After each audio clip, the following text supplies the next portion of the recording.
In a city nursing home, a 12-year-old black boy brings a sandwich every day to a lonely elderly woman. Over time, the two become close friends, keeping that quiet routine. Until one day he walks in with the sandwich and she's gone.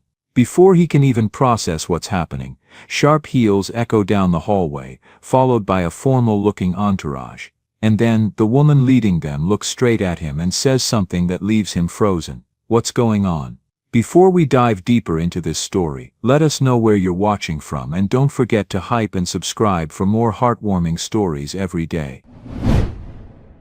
Marcus Carter gripped the paper bag tighter, but the woman he'd been bringing it to had disappeared. The scent of pine cleaner and floor polish saturated the air, a smell as familiar to Marcus as his own bedroom, as the scent of his father's aftershave, as the smell of home. But today something felt profoundly wrong. The air itself seemed different, heavier somehow, charged with an absence that Marcus could feel in his bones. He stood in the doorway of room 318. The bed was stripped bare. It wasn't just empty, it was erased. The cream-colored blanket that Mrs. Dorothy always kicked off her feet was gone. The sheets, the ones she complained were too scratchy, were gone. The overstuffed pillow that she said was too soft, that gave her a crick in her neck, had vanished. Only a pale plastic mattress remained, looking naked and abandoned, like something exposed that should have been covered. "Mrs. Dorothy," he whispered into the empty space. No answer came. The rasping cough she always made when he first appeared, that distinctive sound that was half greeting half complaint, was absent. The room sat in terrible silence, the kind of silence that feels like it has weight, like it's pressing down on you. Marcus's stomach did a strange flip. He stepped inside, his worn sneakers squeaking against the linoleum in a way that seemed too loud, too intrusive. The turkey sandwich in the bag suddenly felt impossibly heavy, like it weighed 10 pounds instead of a few ounces. "Marcus, what are you doing in there?" Marcus jumped, his heart leaping into his throat. His father, James Carter, stood at the door. He wore his gray janitor's uniform, the one with Meadowbrook Senior Living embroidered on the chest pocket. His sleeves were rolled up to his elbows, revealing forearms corded with muscle from years of physical labor, and his face showed the familiar lines of exhaustion etched by years of double shifts and worry. He was holding a mop and bucket, and he did not look pleased. "I told you not to bother the residents," James said, though his voice carried more weariness than anger. There was a defeated quality to it, the sound of a man who'd given the same warning 100 times and knew it wouldn't stick. "This room is on my list to be cleaned." "That means the patient." "Well, it means we need to get moving." "But where did she go?" Marcus asked, his voice barely audible, almost swallowed by the emptiness of the room. Did she go home?" James's expression softened. He set the bucket down on the floor with a dull thud, water sloshing slightly. He knew how much Marcus had liked the difficult woman in 318. He'd seen his son's face light up when he talked about their conversations, even though Marcus wasn't supposed to be visiting patients at all. "Son, I don't think she went home. Mrs. Castellano was very old. She was very sick." Sometimes he didn't finish. He didn't need to. A new sound echoed from the end of the long corridor. It was a sharp, purposeful sound that cut through the institutional quiet. Not the soft shuffle of nurses in their comfortable shoes or the squeak of medication carts with their loose wheels. It was the sound of expensive heels on tile, multiple pairs, moving with precision and authority. James pulled Marcus back into the doorway, his hand protectively on his son's shoulder, his grip firm and reassuring. Mr. Whitmore, the nursing home administrator, appeared first. He was a thin man in his 50s who usually looked harried, always rushing from one crisis to another, always juggling too many responsibilities with too few resources. Today he looked genuinely frightened. His face was pale, his eyes wide. He was practically walking backward, wringing his hands like he was trying to wash them without water. Behind him, 5 people entered the hallway. They moved with synchronized precision, like a military unit. The woman in the lead was tall and elegant, perhaps 60 years old, with the kind of presence that commanded attention without demanding it. She wore a charcoal blazer with the congressional seal pinned to the lapel, a small golden pin that caught the fluorescent light. Her silver hair was pulled back in a severe bun, not a strand out of place, and her dark eyes missed nothing as they swept the corridor, taking in every detail, every person, every reaction. Behind her 4 aides followed in lockstep. They all wore expensive suits, charcoal and navy blue, perfectly tailored, the kind that probably cost more than James made in a month. They made the beige walls of Meadowbrook Senior Living look shabby and worn. The nursing home fell silent. A nurse pushing a medication cart froze mid-step, her hand still on the handle, her mouth slightly open. An orderly stopped mopping, water dripping from the mop head onto the floor. Even the usual background noise, the distant television sets playing game shows, the murmur of voices from other rooms, the hum of the heating system, seemed to fade away, as if the building itself was holding its breath. The group stopped directly in front of room 318. The tall woman, the senator, looked at Mr. Whitmore with the kind of gaze that could pin a person in place. Her voice was clear and commanding, filling the entire corridor. "You are the administrator."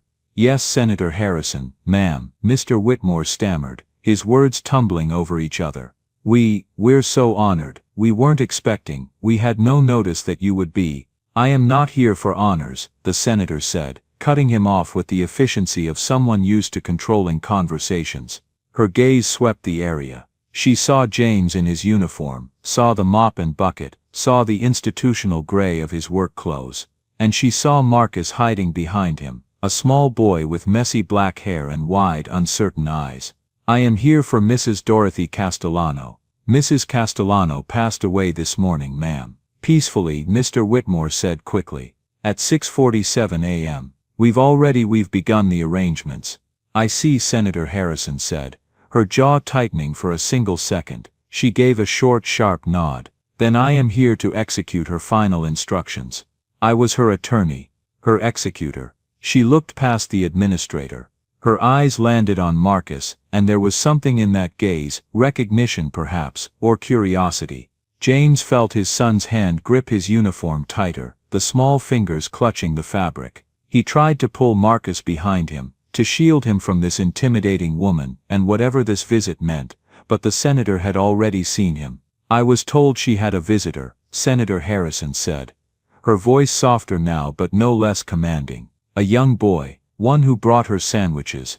Mr. Whitmore looked confused, his eyebrows knitting together. "Ma'am, I have no record of, he's just the janitor's son. He's not supposed to be visiting patients. It's against our policy." "Is this him?" the senator demanded, and her voice was not cruel but it was absolute. She stepped forward, her heels clicking on the linoleum, and James Carter, a man who cleaned floors for a living, who had spent his entire adult life trying to be invisible, found himself standing face to face with a United States senator. Her sharp dark eyes looked down at his 12-year-old son with his messy black hair and uncertain expression, his hand clutching a paper bag. "Young man," she said, her voice surprisingly gentle now, but still carrying the weight of authority.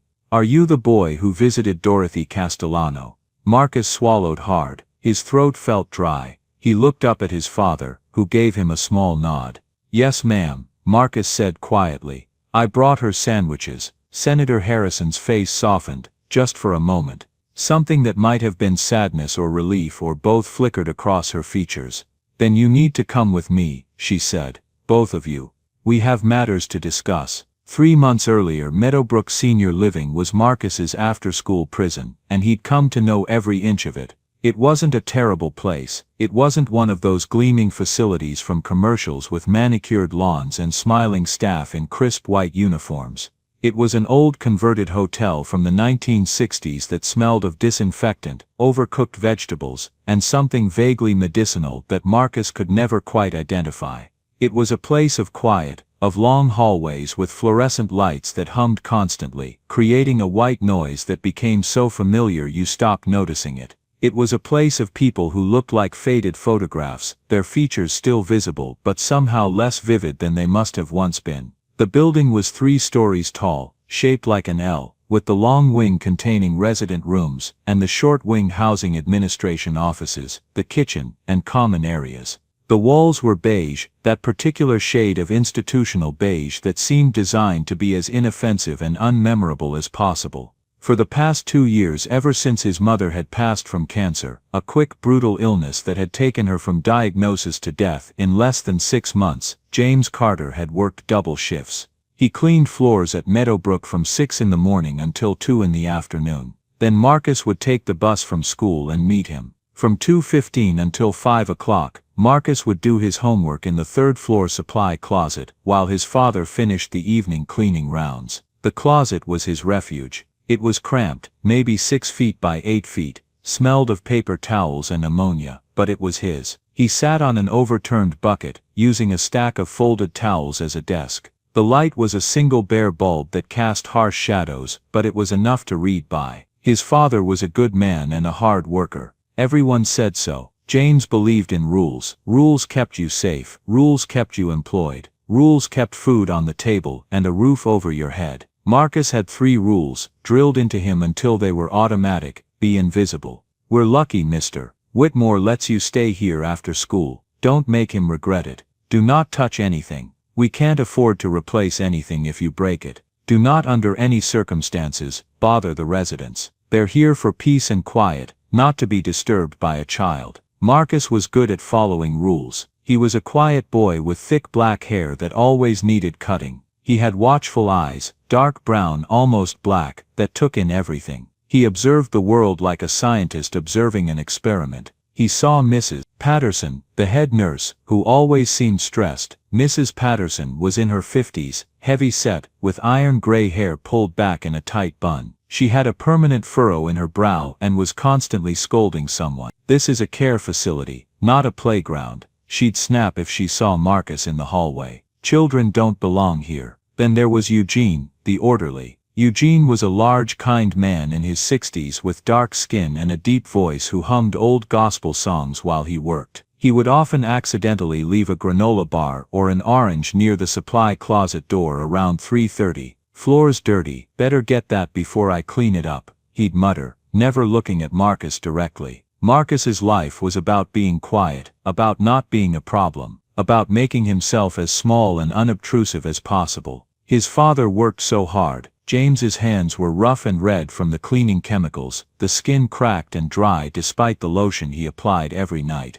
At night Marcus would watch his father fall asleep in his armchair, too tired to even make it to his bed. Marcus knew his father worried about money. The whispered phone calls late at night were always about bills, the rent, the car payment on the old Honda Civic, the past due notices that came in envelopes with red lettering. Marcus's family had a history of being strong. In their small apartment, a one-bedroom where Marcus slept on the couch and his father took the bedroom, there was one photograph that was always kept dust-free. It showed a young woman in a Navy uniform from decades ago, standing on the deck of a ship with the ocean behind her. That was Marcus's grandmother, Lieutenant Sarah Carter. She'd served on a destroyer in the Pacific during the late 1960s and early 1970s. His father had told him the story many times. Your grandmother was a hero. A real hero, not the kind they make movies about, but the real kind. She saved 3 sailors during a fire in the engine room. The alarm went off, everyone was evacuating, following protocol. But she heard someone calling for help. She went in when everyone else was running out, found 3 men trapped by the flames, led them out through the smoke. She got a medal for it, but she never talked about it much. Said she was just doing her job. That's what real heroes do. They don't brag about it. Marcus loved that photograph. She looked strong. She looked like she knew who she was and what she stood for. But heroes didn't pay the bills. Heroes didn't keep the lights on or put food in the refrigerator. One Wednesday afternoon in late October, the supply closet was unbearable. A shipment of industrial cleaner had arrived that morning, the strong kind, with warnings about ventilation on the label, and the fumes burned Marcus's eyes and made his throat feel raw. He peeked his head out into the corridor, checking carefully. Mrs. Patterson was at the far end of the hall, her back to him as she reviewed a chart with another nurse. Eugene was nowhere to be seen. Marcus slipped out just to breathe fresh air. He walked down the hall, trying to be invisible, practicing the technique his father had taught him.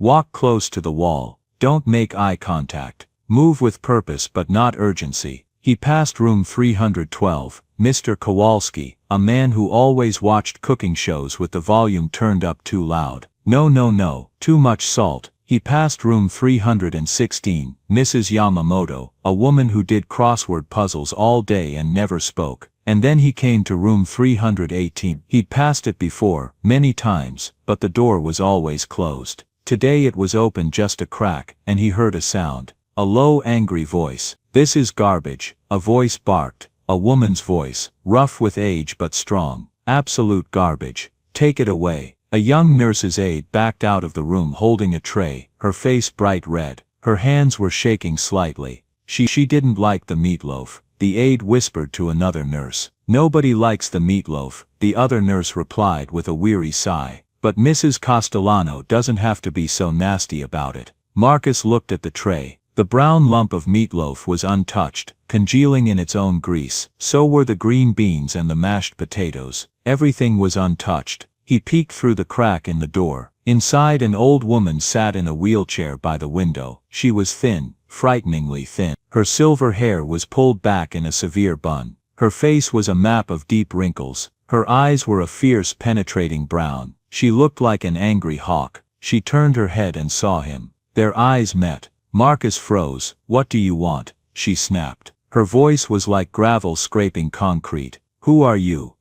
Marcus's mind went blank. All his father's rules flew out the window. I heard, "This isn't a zoo," she growled. "Get out. Don't need kids gawking at me. Go on. Scram." Marcus scrammed. He ran back to the supply closet, his heart hammering. The woman had been so angry, but also so thin, and the food had been untouched. That night, after they ate dinner, ramen noodles with a scrambled egg mixed in, Marcus told his father what happened. "That's Mrs. Castellano." James sighed, rubbing his temples. "The nurses call her Dorothy the Destroyer. She's our most difficult resident. She yells at everyone. I heard she made 2 aides quit last month." He looked at Marcus seriously. "Don't go near that room again, Marcus. I mean it. I can't afford to have complaints. If she complains about you, I could lose this job. And we need this job. Do you understand?"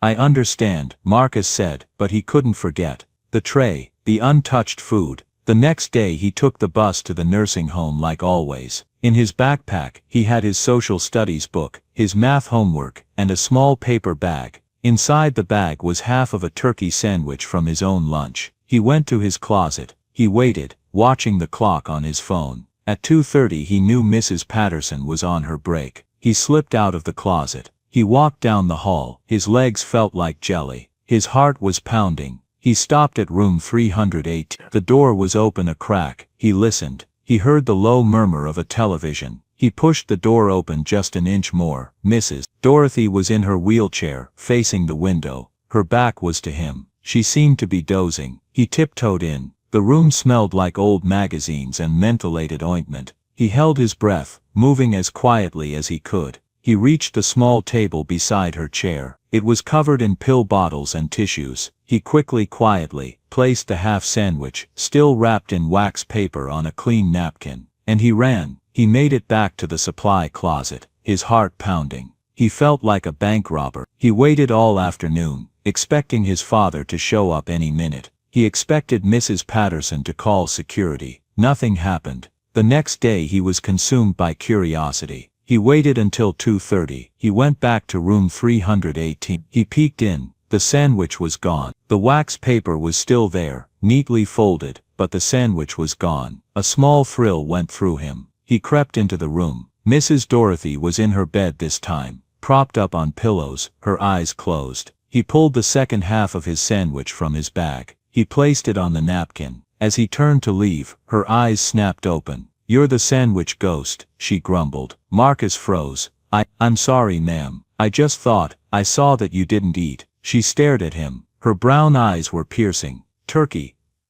There was a long pause. "My wife liked turkey." Another pause. "I'm a roast beef person myself." "Oh," Marcus said, his heart sinking. "I'm sorry, I only have turkey. That's what my dad always makes." She reached a shaky, spotted hand toward the table. Her fingers were swollen at the knuckles, twisted and painful looking. She fumbled with the wax paper, her fingers seeming stiff and clumsy. She finally unwrapped it and took a bite, chewing slowly. Marcus stood by the door, unsure if he should run or stay. It's dry, she said finally. My dad says you're not supposed to add too much mayo, Marcus offered. But I think a little extra helps. Mayo is for amateurs, she muttered. But she took another bite, and then another. She ate the entire half sandwich. Well, she said, brushing crumbs from her thin cardigan. Don't just stand there with the door open. You're letting a draft in. It was a dismissal, but it wasn't scram. It wasn't angry. Marcus nodded. Yes ma'am, I'll go. I'll come back tomorrow.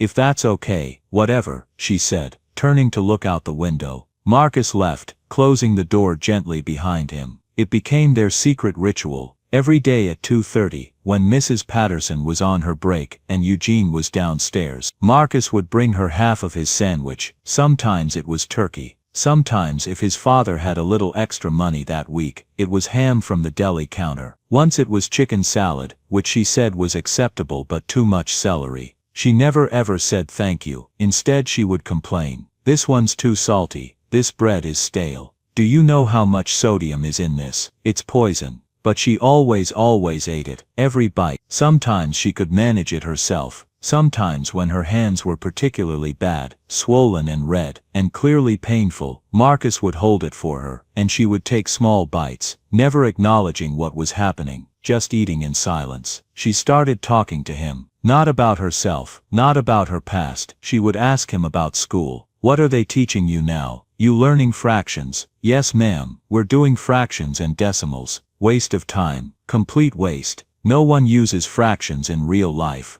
You got a calculator on that phone of yours? Yes ma'am, there you go, waste of time. What about that Mrs. Patterson? She'd ask. She's a tyrant, isn't she? She's just very strict, Marcus would say. She's wound too tight, needs a vacation. Marcus learned things about her in little pieces. She hated the color beige, the color of giving up, she called it. She liked baseball, but only the games from the 1970s. She'd been in the Navy. Marcus learned this when he saw a faded photograph on her bedside table. And she hated being called Dorothy. Name's Dorothy, she told him once. Only doctors and bill collectors call me Mrs. Castellano. You can call me Dorothy, but if you call me Dottie, I'll throw this water glass at you. Marcus had laughed, thinking she was joking, but the look on her face suggested she wasn't entirely kidding. The weeks passed. October turned to November. Marcus came every day at 2:30. Dorothy ate every sandwich. They talked about nothing important, school, television shows, the weather. And then one day, Mrs. Patterson almost caught them. Marcus was just handing Dorothy the sandwich when the nurse's shadow fell across the doorway. Mr. Carter, Mrs. Patterson said, her voice sharp. Marcus froze. Dorothy's hand, which had been reaching for the sandwich, snapped back to her lap.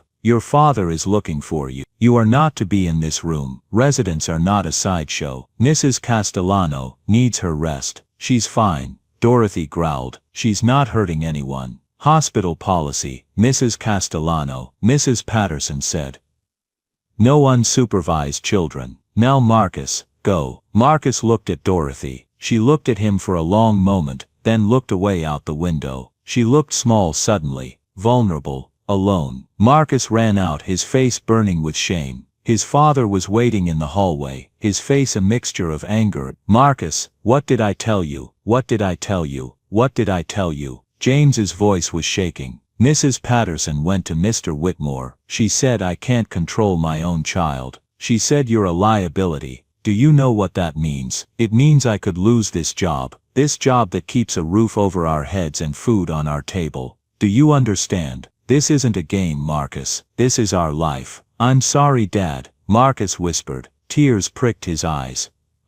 She's hungry. She doesn't eat the food they give her. She's lonely. That is not your problem, James said, his voice rising and then catching. That is not your responsibility. You are 12 years old. Then he saw Marcus's face, the tears, the genuine remorse, and his anger melted into exhaustion. He knelt down and put his hands on Marcus's shoulders. Son, I know your heart is good. It's the best thing about you. Your mother always said you had the kindest heart she'd ever seen. But this world, it's not kind to people with good hearts. People like us, we can't afford trouble. We have to be invisible. We have to follow the rules. Do you understand? Rules are all that protect us. Marcus nodded, tears running down his cheeks. No more sandwiches, promise me. No more visits, I promise, Marcus whispered. The next day, 2:30 came and went. Marcus stayed in his closet. He tried to do his social studies homework, but the words swam before his eyes. He felt a heavy cold feeling in his stomach, guilt, worry. He pictured Mrs. Dorothy staring at the door, waiting.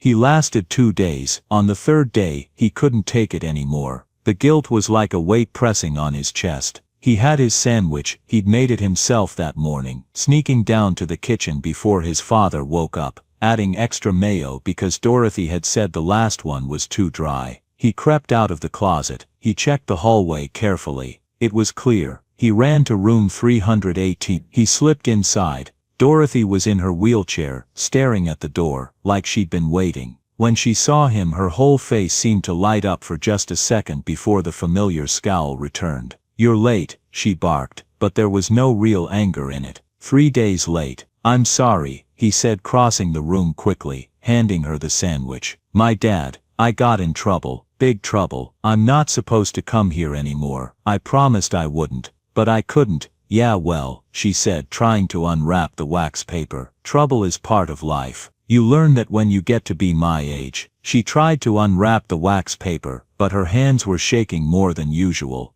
They were worse than Marcus had ever seen them. She tried to lift the sandwich, but her fingers fumbled. It dropped onto her lap. She cursed a low, angry sound that was almost a sob. She tried to pick it up again, but her swollen knuckles wouldn't work. They were red and gay-flamed. Today, she looked defeated, and for the first time since Marcus had met her, she looked old. Not fierce, not angry, just old and sick and tired. Without thinking, Marcus stepped forward. He picked up the sandwich. "Here," he said gently. He held it up to her mouth. She stared at him. Her fierce brown eyes seemed to water. She looked away, embarrassed, her jaw clenching. But she leaned forward and took a small bite. They stayed like that for several minutes. This 12-year-old boy, and the 86-year-old woman. He patiently held her sandwich for her, and she took small bites, chewing slowly, not speaking. When she was done, she cleared her throat roughly. She reached to her bedside table with her shaking hand. She fumbled in the drawer, and pulled something out.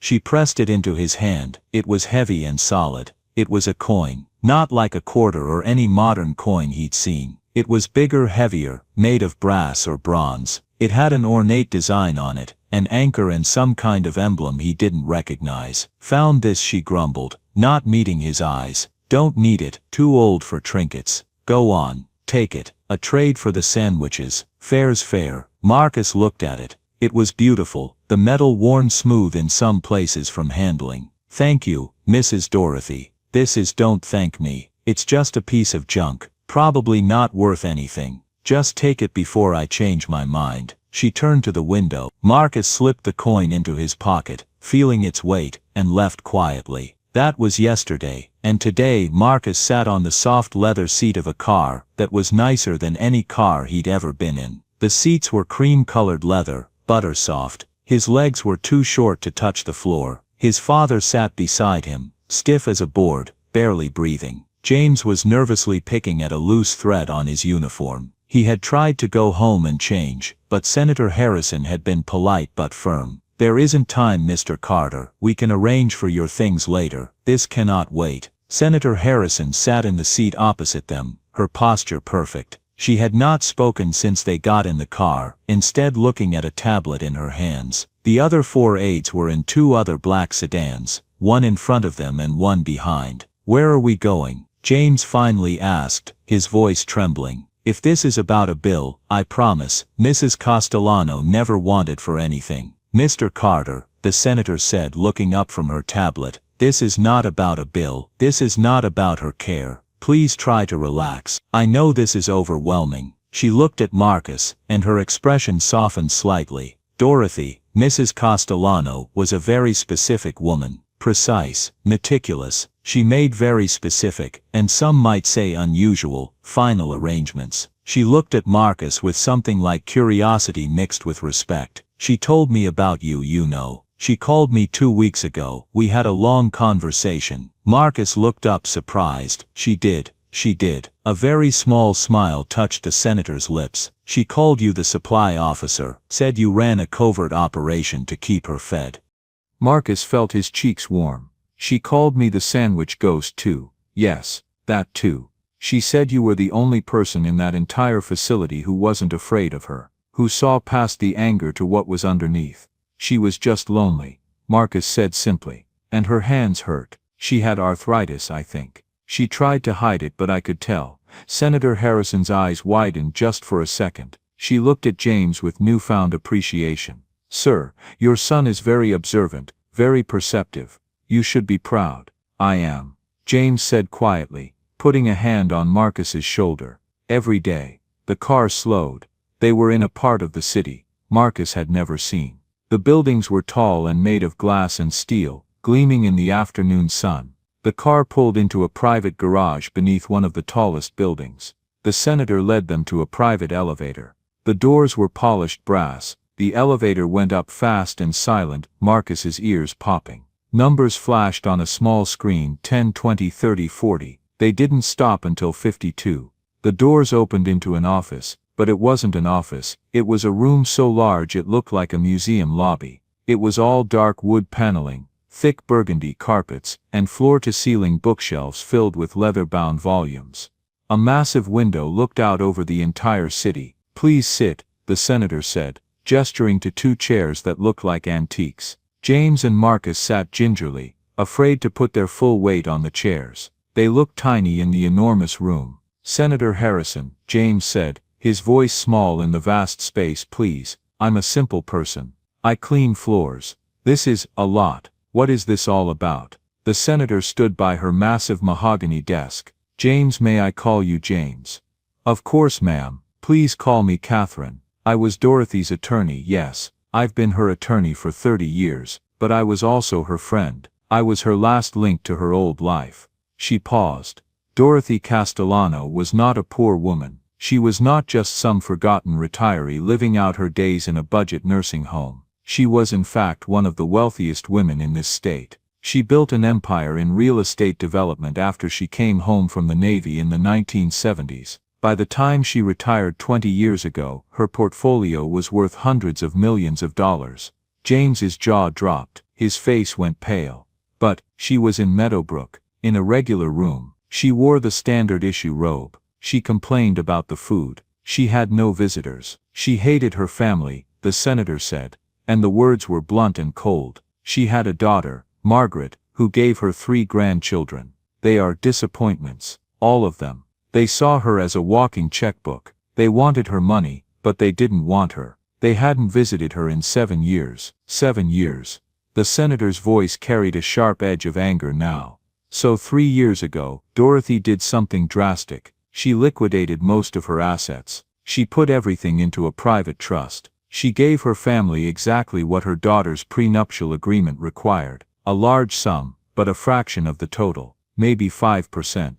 And then she vanished. She checked herself into Meadowbrook under her own name, but with no financial history attached. No insurance beyond basic Medicare. She wanted to see what the world was like with no money. She wanted to die as she was born, just a woman. Just Dorothy. She was, the senator said, her voice thick with emotion, testing the world, testing humanity. She was looking for one person, just one, who would be kind to her with no expectation of reward. She looked at Marcus, and then you little supply officer, you brought her a sandwich, you saw her, you cared, you risked getting in trouble, risked your father's job, just to make sure a mean old woman had something to eat. Marcus felt tears prick his own eyes. The senator opened a thick leather folder on her desk. Dorothy was a sailor. She didn't believe in long flowery wills. She wrote what she called standing orders, like the kind given on a ship. They are simple, direct, and they are ironclad. She pulled out a single sheet of paper. She left her family nothing more than what the prenuptial agreement required. She left me this desk and a request to keep an eye on things. And then she looked at James. There is the final provision. And I quote, to James Carter, who is raising a son with a good heart, who works with dignity and asks for nothing, who makes himself invisible but deserves to be seen. I leave the sum of $750,000 to ensure he never has to be invisible again. James Carter made a sound, a small gasp. He put his hand to his mouth, his eyes filled with tears. Ma'am, I can't, I didn't, I was just doing my job. I just cleaned floors. It is yours, James. She was very clear. She wanted you to have security, to have choices. And to Marcus Carter, the senator continued, the supply officer, the only one brave enough to face Dorothy the destroyer and see past the thorns to the person underneath. She left you, well, she left you her junk, as she called it. She opened a desk drawer and pulled out a large, heavy, dark green metal trunk, a footlocker. It was old and battered.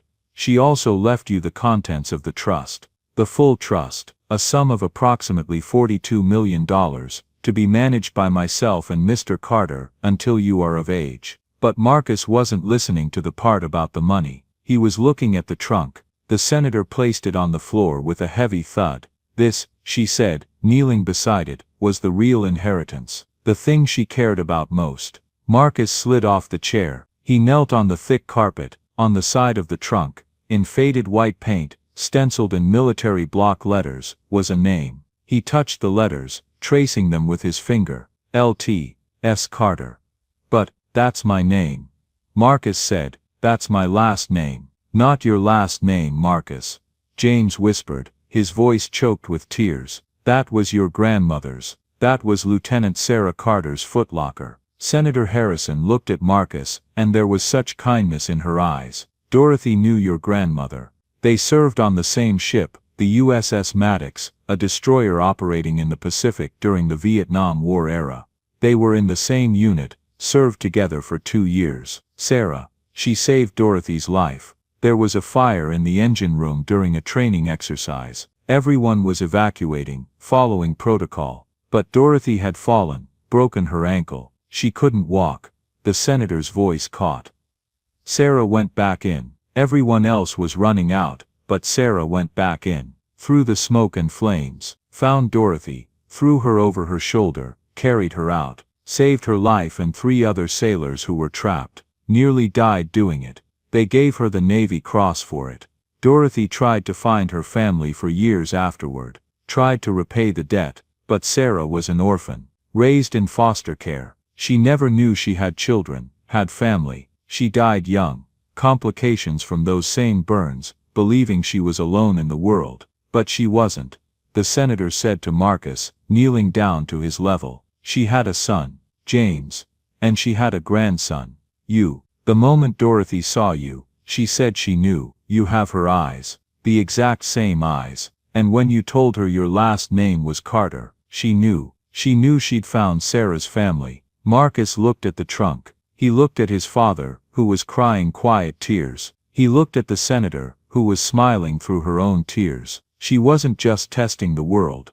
Marcus said, finally understanding. She was waiting. She was waiting for my dad to get a job there. She was waiting for me, for us, for Sarah's family. She said to tell you one thing, the senator said. She pulled a small folded napkin from her jacket pocket. Marcus took it with trembling fingers. He unfolded it carefully. On it, in a shaky handwriting, was one word. Thank you. Below it, in smaller letters, you saw me. James Carter's hand was pressed so tightly against his face that his knuckles were white. His whole body was trembling. The number the senator had said, $750,000, was not processing. It was not a number for him. James Carter, a man who measured his life in cleaning supplies and bus transfers. I don't understand, James whispered. Ma'am, Catherine, that's a mistake. I can't accept that. I didn't do anything. You did, Senator Harrison said, and her voice was firm but kind. You did your job with dignity. You raised a son who has a good heart. Dorothy valued that more than anything. She saw you, James. She knew you were invisible to everyone else, just the janitor, just the help, and it made her angry. Made her furious that good people had to hide, had to shrink themselves, had to apologize for existing just to survive. Marcus wasn't looking at his father. His eyes were fixed on the dark green metal trunk. L.T. S. Carter. My grandmother, he said. She knew her.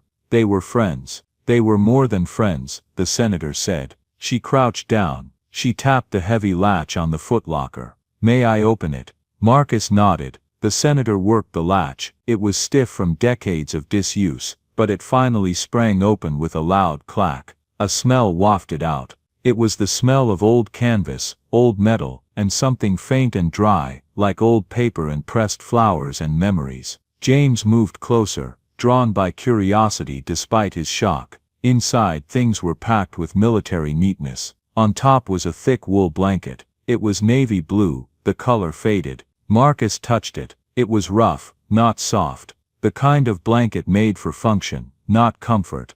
Beneath it, wrapped carefully in tissue paper, was a small dark blue velvet box. Senator Harrison lifted it out carefully, reverently. Dorothy told me about this. She kept it safe for 40 years, waiting for this moment. She opened it. Inside, resting on a bed of faded white satin, was a medal. It was a star hanging from a blue ribbon, with thin white stripes. The Navy Cross, the senator said. The second highest military decoration that can be awarded to a member of the United States Navy. It was Sarah's. She was awarded it posthumously, for extraordinary heroism, for the action that saved Dorothy's life, and the lives of 3 other sailors. Dorothy kept it for her. She said she was just holding it in trust, keeping it safe until she could find Sarah's family, and return it to them. She handed the box to Marcus with both hands. It was heavy. Much heavier than Marcus expected. My grandmother was a hero, Marcus whispered. The very definition of one. Senator Harrison agreed. James was crying harder now, but this time the tears were not for himself. They were tears for a woman he had never really known, a woman who had died when he was only 3 years old. His mother. Beneath where the medal had been, there were other items. The first was a small leather-bound book. It was worn at the edges, its cover soft with age. The second was a small heavy brass-colored coin, exactly like the one Dorothy had given him. Marcus picked it up carefully. It had an anchor on one side, and an emblem on the other, a ship, surrounded by words, USS Maddox and Engineering Division. Mrs. Dorothy gave me one just like this, Marcus said, his hand flying to his pocket. He pulled out the coin she had given him. He held them side by side. They were identical. She said it was junk. That, the senator said, is a Navy Challenge coin. It's not junk. It's incredibly important. Sailors carry them. They're a symbol of membership, of belonging. You show that coin in a room of old sailors, and you are instantly recognized as one of them. Family.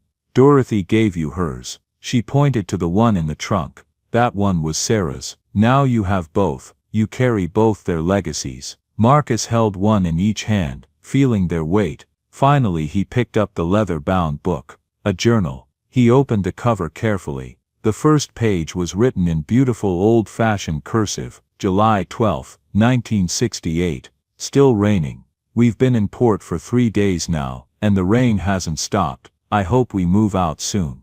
I'm getting restless. I have a feeling this deployment is going to change everything. Dorothy got another letter from home today. Her wife sent photos of their new house. She's trying to act tough about it, pretending she doesn't care, but I saw her looking at those photos for an hour. She misses home more than she lets on. Marcus closed it quickly, carefully. It felt too private. This is, James started, then stopped, unable to find words. This is all just so much. It's overwhelming. It is, the senator said gently. And Dorothy knew it would be, which is why she appointed me to help you, to guide you through this, to protect you. Protect us? James asked, looking up, a new fear entering his eyes. From what? The question was answered by a sharp, angry buzz from the intercom on the senator's desk. Senator Harrison stood up, her body tensing. Her face hardened. She pressed the button. Yes, Linda. Senator Harrison. I am so sorry, her secretary's voice crackled through the speaker. Mrs. Castellano's daughter is here, Margaret Porter, and her grandchildren, David and Victoria, and their attorney Mr. Lawson. They're not listening. They're demanding to see you immediately. They're coming in right now. It's all right, Linda, the senator said, her voice dropping an octave. Let them come. I've been expecting this. She let go of the button and looked at James. From them. The grand wooden doors of the office burst open with a force that made them bang against the wall. A woman in her late 60s with a soft pink face and a very expensive-looking but poorly tailored suit strode in like she owned the place. She looked like Dorothy in some ways, the same bone structure, the same height, but all the hard edges had been sanded off, leaving just entitlement and indignation. This was Margaret Castellano Porter, the daughter. Behind her were two younger people, a man in his 30s with slicked back hair and an expensive watch. A woman in her late 20s wearing a black dress that looked like it cost more than James's car, her hair pulled back so tightly it seemed to hurt. These were the grandchildren, David and Victoria. And behind them was a man who looked like a vulture in expensive clothes. He wore a pinstripe suit and carried a leather briefcase. This was Mr. Lawson, the attorney, Senator Harrison. Margaret puffed, her face red. What is the meaning of this? We were at the club. We had to hear from a service that my mother had passed. You didn't even call us. Victoria's cold eyes swept the room. She saw James in his gray janitor's uniform, and Marcus, a small boy on the floor next to an open footlocker. Her eyes narrowed. Senator, Victoria said, her voice like ice. Why is the help here? She said help, like it was a dirty word.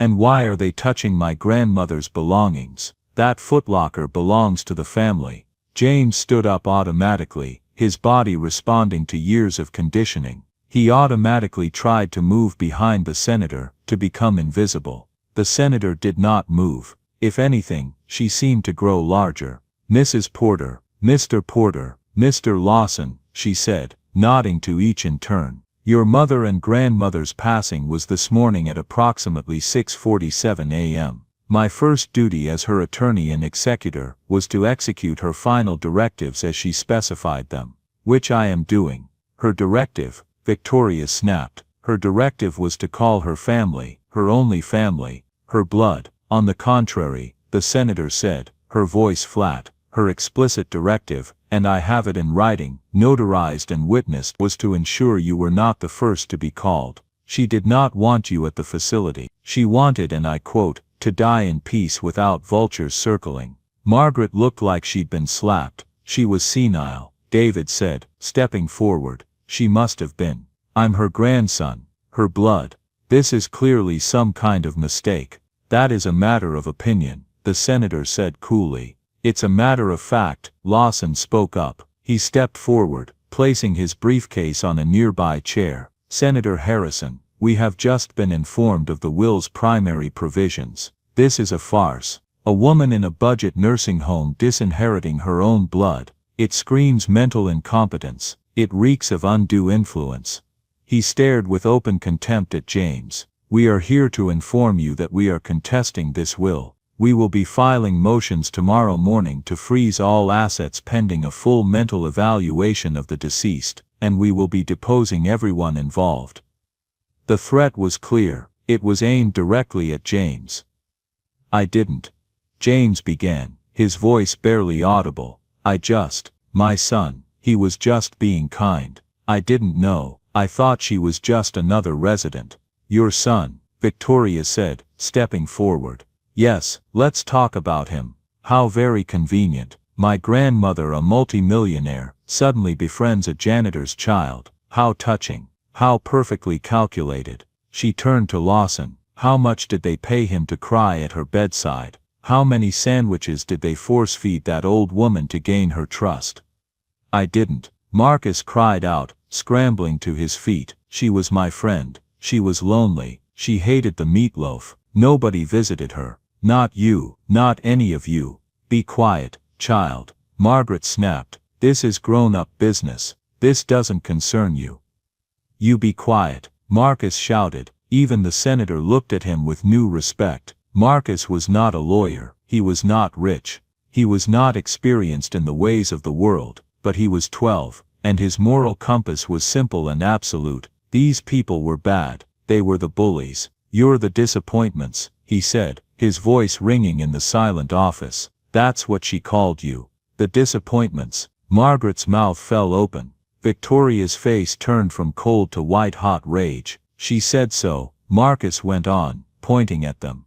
She said you only wanted her money. She said you never visited. She said she tested the world, and you failed. You all failed. She was right. You didn't care about her. You didn't even know her hands hurt. You didn't know she couldn't sleep. You didn't know she liked baseball, or hated beige, or that her wife died 20 years ago and she still missed her every single day. He was crying now, but his voice didn't waver.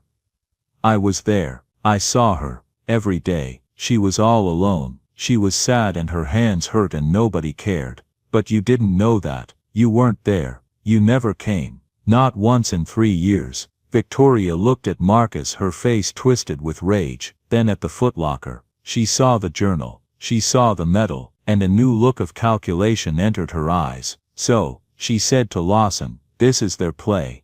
They've invented some long-lost Navy buddy connection. How touching. How convenient that this mysterious friend from my grandmother's past just happens to be related to the janitor's son. She laughed. This is pathetic. A dead woman's fantasy about the Navy. Lieutenant Sarah Carter was not a fantasy, the senator said, and her voice was suddenly a low growl. She stepped forward. She was a hero, a decorated war veteran, a woman who saved your grandmother's life at great personal cost, a woman your family will never be fit to stand beside.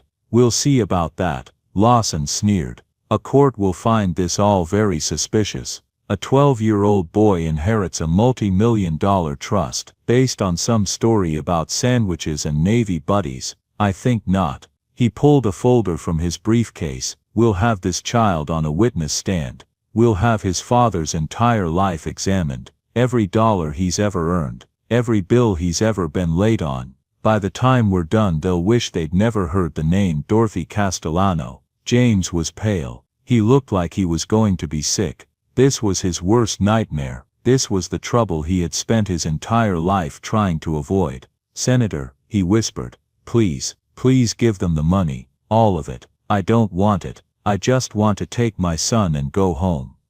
No, Marcus said. He walked over and took his father's hand. No, Dad, Mrs. Dorothy wanted us to have it. She was trading us. She gave us this because we were kind to her. It's not wrong, it's right. Victoria let out a laugh. $1 billion for sandwiches. We'll have him declared incompetent to testify. This is a slam dunk, Lawson. That, Senator Harrison roared, will be enough.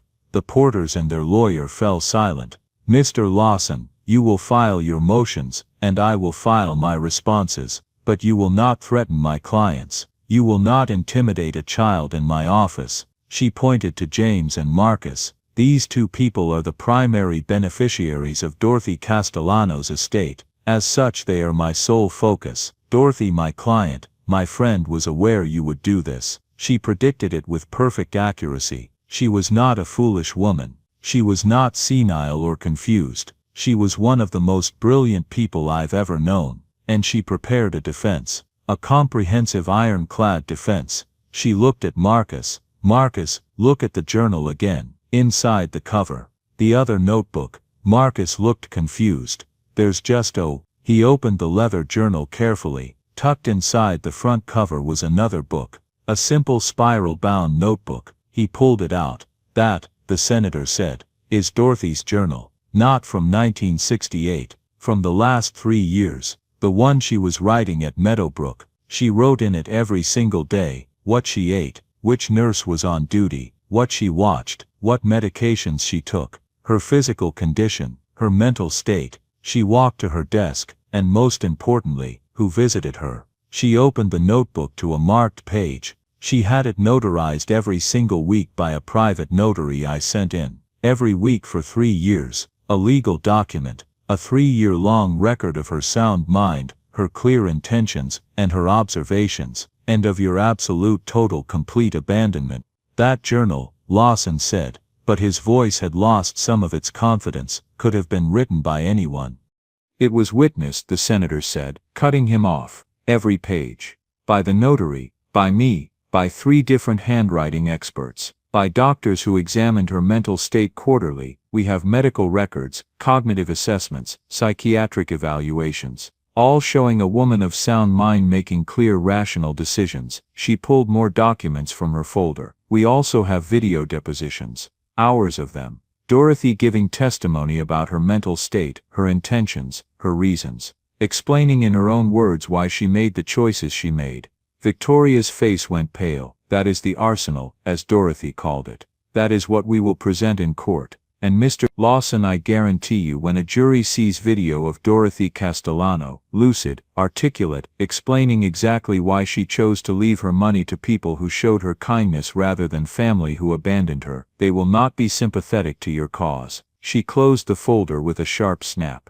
Now, she said, this meeting is over. Security will show you out. You have 24 hours to withdraw your contest. If you do not, we will proceed to court, and I promise you we will not only win but we will seek sanctions against you and your attorney for frivolous litigation. Victoria opened her mouth to speak, but Lawson put a hand on her arm. We'll see you in court, Senator, he said, but there was uncertainty in his voice now. They turned to leave, Margaret practically running, David and Victoria following. At the door, Victoria turned back. This isn't over, she hissed. No, Senator Harrison agreed. It's not, but it will be, and you will lose. Just as you lost your grandmother's love through your own selfishness. Good day. The door closed with a final click. The drive from the senator's office was silent. James and Marcus sat in the back of the black town car. James was still shaking. Marcus was holding the footlocker on his lap.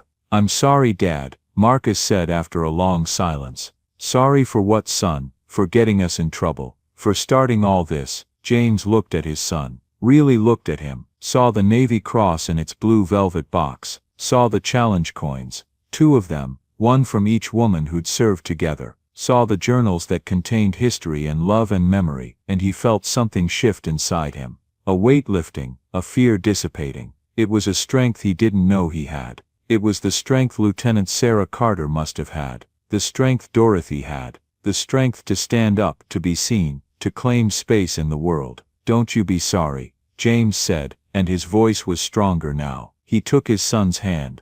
You did nothing wrong, you were kind. You saw someone who needed help and you helped them. And those people back there are angry because they don't know how to be kind. But Mrs. Dorothy did pay us, Marcus said. She gave us the money and no, James said. She didn't pay us for being kind. She gave us a gift because we were kind.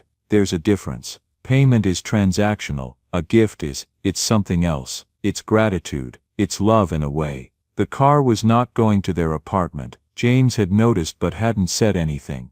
Senator, where are we going? He asked. One last thing, the senator said from the front seat. Dorothy's final provision. She knew they would try to find you. Knew your apartment wouldn't be safe. She wanted you to be secure, protected. The car turned onto a quiet tree-lined street. The houses were not mansions. They were simple brick and wood single-family homes, the kind with small neat lawns and flower beds. The car pulled into the driveway of a small clean brick house. It had a bright red door and a small front porch with a swing. This, the senator said, is your new home. It's paid for, fully paid. The utilities are on, the pantry is stocked. Dorothy owned this property for 25 years. She bought it as a quiet place. She left it to you. She wanted you to be safe while the legal proceedings happen. She wanted you to have a home, not just an apartment, a place that's yours. James stared at the house through the car window. It was the first home he had ever owned, the first place that would be his. He began to cry again,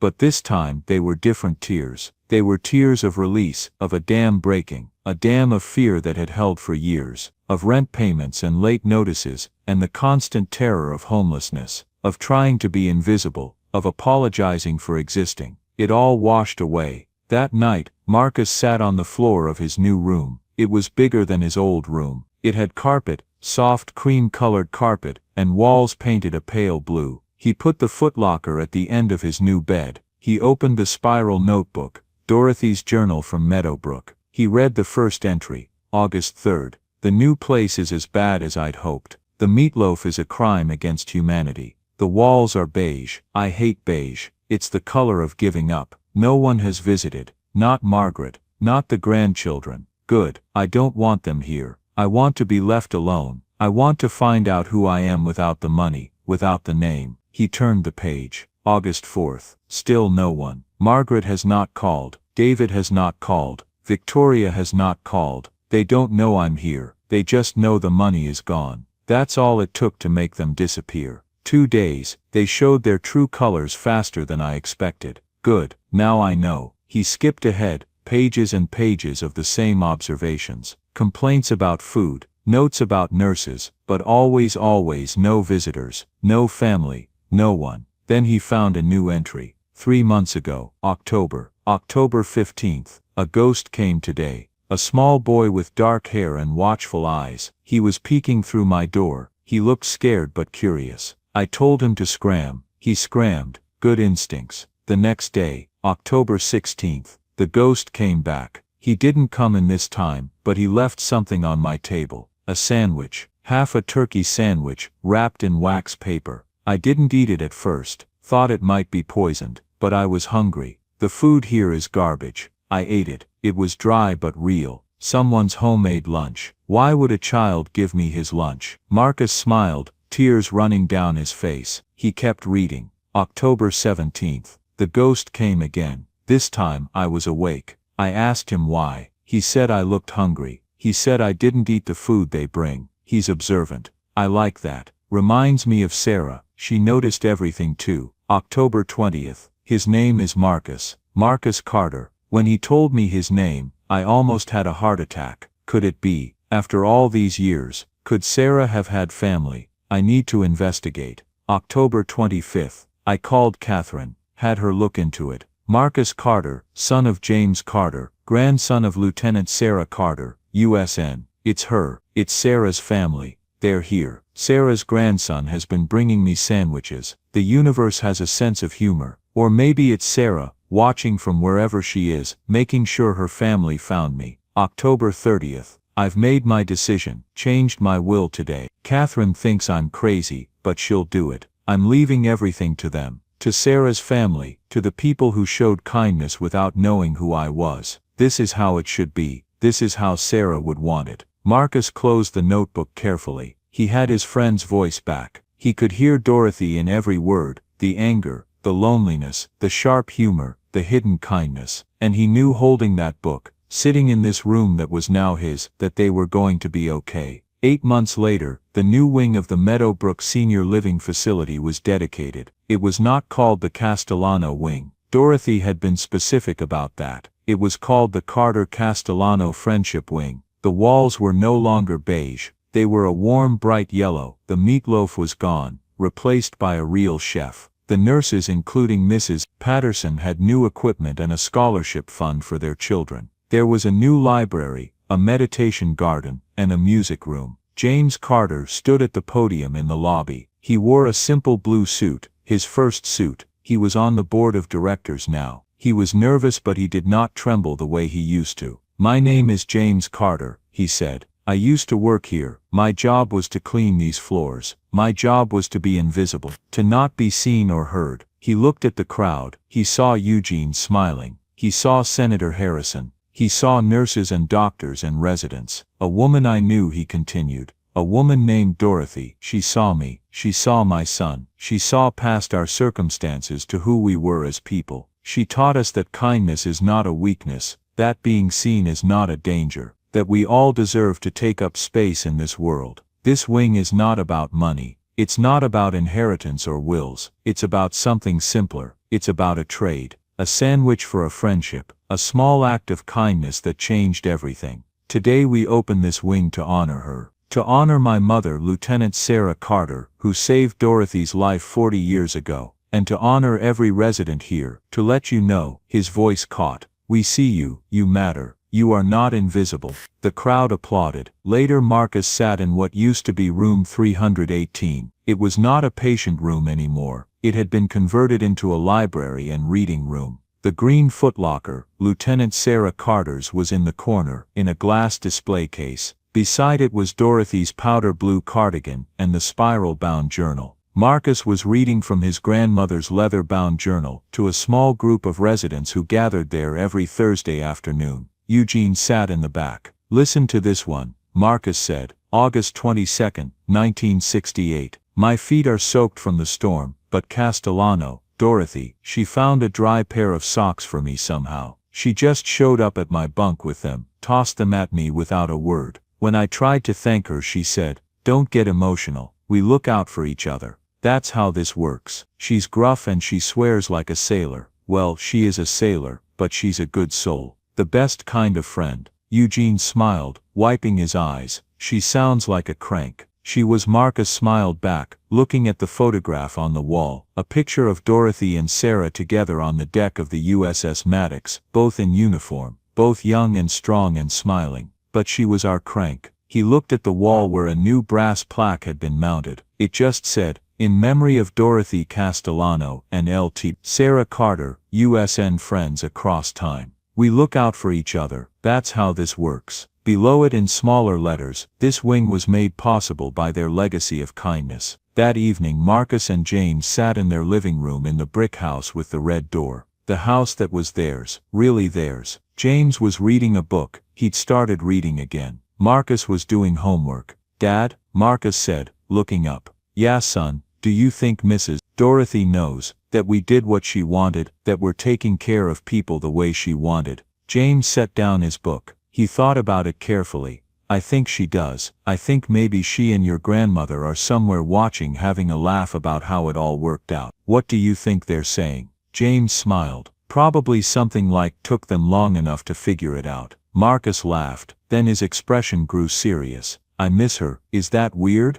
I only knew her for 3 months." "It's not weird at all," James said, pulling his son close. "She was your friend. Friends matter, no matter how long you know them." They sat in comfortable silence for a while, just being together in their home. Outside, the sun was setting, painting the sky orange and pink. The neighborhood was quiet, kids playing in yards, neighbors chatting on porches, a life that was theirs, a life they'd earned through nothing more complicated than kindness. And that's where we'll end the story of Marcus, his father James, and Dorothy the Destroyer. I hope it gave you a chance to step out of the everyday and just drift for a bit. A reminder that the smallest acts of kindness, a sandwich, a moment of attention, seeing someone when everyone else looks away, can change everything. What were you doing while listening? Maybe taking a break from work, or settling in for a quiet evening. Drop a comment and let me know. What was your favorite part? The moment Marcus met Dorothy, the reveal of the Navy connection, the confrontation.